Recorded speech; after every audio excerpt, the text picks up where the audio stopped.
Assalamualaikum warahmatullahi wabarakatuh. Perkenalkan, saya Horunisa, mahasiswi Politeknik Fisika Nisa Indonesia. Saya di sini akan menjelaskan tentang hak asasi manusia. Hak asasi manusia adalah hak dasar yang melekat dan dimiliki setiap manusia sebagai anugerah Tuhan Yang Maha Esa. Pengakuan bangsa Indonesia terhadap HAM terdapat pada 1. Pembukaan Undang-Undang Dasar 1945 alinea pertama, yang kedua pembukaan Undang-Undang 1945 alinea keempat, dan batang tubuh Undang-Undang Dasar 1945 atau pasal-pasal yang terdapat dalam Undang-Undang 1945. Lembaga yang menangani HAM di Indonesia, yang pertama ada Komnas HAM atau Komisi Nasional Hak Asasi Manusia, yang kedua adalah Pengadilan HAM, yang ketiga ada Pengadilan HAM ad hoc yang dibentuk atas usul DPR dengan Kepres, yang keempat ada Komisi Kebenaran dan Rekonsiliasi yang dibentuk berdasarkan undang-undang, yang kelima ada Lembaga Swadaya Masyarakat. Hak asasi manusia dan demokrasi. Demokrasi adalah sistem politik yang dapat memberi penghargaan, menjamin perlindungan, dan penegakan atas hak-hak dasar manusia.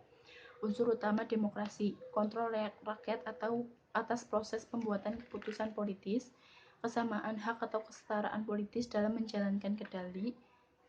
Yang ketiga ada konsep pokok demokrasi, yaitu ada kebebasan bersamaan dan kedaulatan rakyat.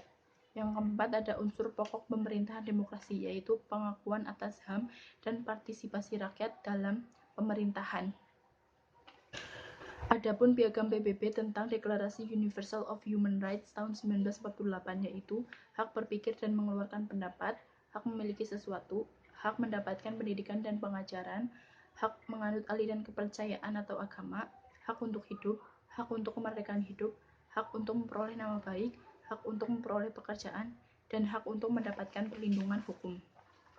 Hak asasi manusia menurut Undang-Undang Nomor 39 Tahun 1999, yaitu seperangkat hak yang melekat pada hakikat dan keberadaan manusia sebagai makhluk Tuhan Yang Maha Esa dan merupakan anugerahnya yang wajib dihormati, dijunjung tinggi, dan dilindungi oleh negara, hukum, pemerintah, dan setiap orang demi kehormatan dan perlindungan harkat dan martabat manusia. Hak-hak asasi manusia itu dapat dibedakan menjadi: 1. Hak-hak asasi pribadi, kedua hak-hak asasi ekonomi, ketiga hak-hak asasi politik, keempat hak-hak asasi untuk mendapatkan perlakuan yang sama dalam hukum dan pemerintahan, yang kelima ada hak-hak asasi sosial dan kebudayaan, keenam ada hak asasi untuk mendapatkan perlakuan, tata cara, peradilan, dan perlindungan. Prinsip-prinsip pelaksanaan HAM di Indonesia. 1. Keseimbangan antara hak dan kewajiban. Kedua, bersifat relatif. Yang ketiga, keterpaduan.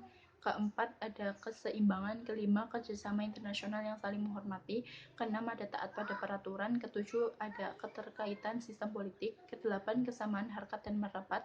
Kesembilan, prinsip memperoleh dan menuntut perlakuan yang sama. Kesepuluh, perlindungan masyarakat adat. Ke-11, mendahulukan hukum nasional. Dan terakhir, tanggung jawab pemerintah. Instrumen hukum HAM di Indonesia. 1.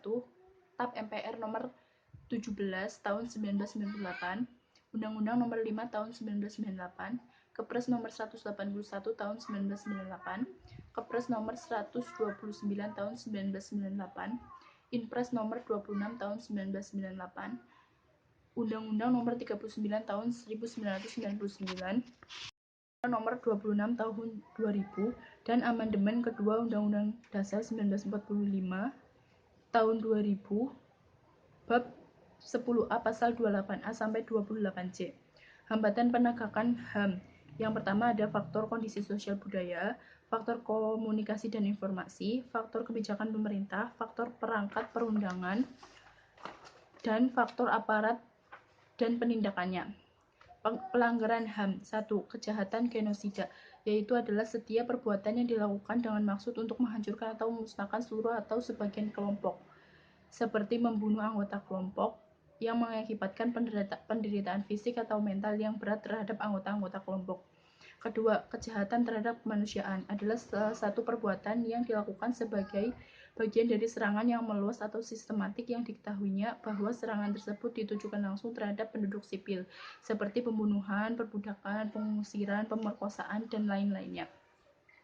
Sanksi internasional atas pelanggaran HAM. Yang pertama diberlakukannya travel warning terhadap warga negaranya, pengalihan investasi atau penanaman modal asing, pemutusan hubungan diplomatik, pengurangan bantuan ekonomi, pengurangan tingkat kerjasama, pemboikotan produk ekspor, dan embargo ekonomi. Sifat HAM, yang pertama ada universal atau umum karena diyakini bahwa beberapa hak dimiliki tanpa perbedaan atas bangsa, ras, agama, dan jenis kelamin. Yang kedua, supralegal, yaitu tidak tergantung kepada adanya suatu negara atau undang-undang maupun kekuasaan pemerintah, bahkan memiliki kewenangan lebih tinggi karena hak asasi manusia dimiliki manusia bukan karena kemurahan atau pemberian negara, melainkan karena berasal dari sumber yang lebih tinggi. Makna dan hakikat HAM bagi bangsa Indonesia. 1. Proklamasi Kemerdekaan Indonesia tanggal 17 bulan Agustus 1945, yaitu kebebasan dan kemerdekaan adalah hak segala bangsa. Kedua, ada dasar negara kesatuan Republik Indonesia, yaitu Pancasila, kemanusiaan yang adil dan beradab. Ketiga, pembukaan Undang-Undang Dasar 1945 sebagai pokok kaidah fundamental negara kesatuan Republik Indonesia. Yang keempat, ada Undang-Undang Dasar 1945, yaitu hak individu, sosial, ekonomi, dan politik, yaitu hak untuk memperoleh pengajaran, kebebasan berserikat, berkumpul, dan mengeluarkan pendapat, bersamaan warga negara di depan hukum. Kelahiran HAM. Pada tanggal 10 Desember 1948, PBB resmi menerima HAM sebagai Universal Declaration of Human Rights yang memuat 30 pasal. Awalnya deklarasi ini hanya mengikat secara formal dan moral anggota PBB, tetapi sejak 1957 dilengkapi 3 perjanjian, yaitu International Covenant on Economic, Social, and Cultural Rights, International Covenant on Civil and Political Rights, dan Optional Protocols to the International Covenant on Civil and Political Rights. 10 tahun kemudian, perjanjian itu dapat diberlakukan sebab pada 1976 baru 35 negara yang meratifikasinya. Secara eksplisit, bagian konvenen berisi hak sipil dan politik, dan hak ekonomi, sosial, dan budaya. Pelaksanaan HAM, yaitu pragmatis, yang artinya banyak dipengaruhi oleh muatan lokal atau kepentingan subjektif bangsa tersebut. Yang kedua, ideal, negara tidak dibenarkan mencampuri hak asasi manusia setiap warga negaranya. Di Indonesia berpandangan bahwa kemajuan dan perlindungan HAM harus berdasarkan prinsip hak sipil, politik, ekonomi, sosial, dan pembangunan, yang merupakan satu kesatuan yang tidak dapat dipisahkan, baik dalam penerapan, pemantauan, ataupun pelaksanaannya. Program pemajuan dan perlindungan HAM. Yang 1. Perlindungan perempuan, keadilan, dan kesetaraan gender. 2. Rencana Aksi Nasional RAN, yaitu penghapusan perdagangan perempuan dan anak. Yang ketiga, perlindungan hak anak, dan yang terakhir perlindungan pekerja. Permasalahan Indonesia dalam penghormatan, pengakuan, dan penegakan hukum dan HAM. 1. Penegakan hukum di Indonesia masih belum dirasakan optimal oleh masyarakat. Kedua, masih ada peraturan perundangan yang belum berwawasan gender dan belum memberikan perlindungan HAM.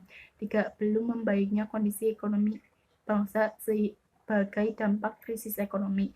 4. Terjadinya konflik antara masyarakat seperti Aceh, Ambon, Papua, dan Poso. Kelima, adanya terorisme. Dan keenam, adanya globalisasi. Sekian penjelasan dari saya, kurang lebihnya saya mohon maaf. Wabillahi taufiq wal hidayah. Wassalamualaikum warahmatullahi wabarakatuh.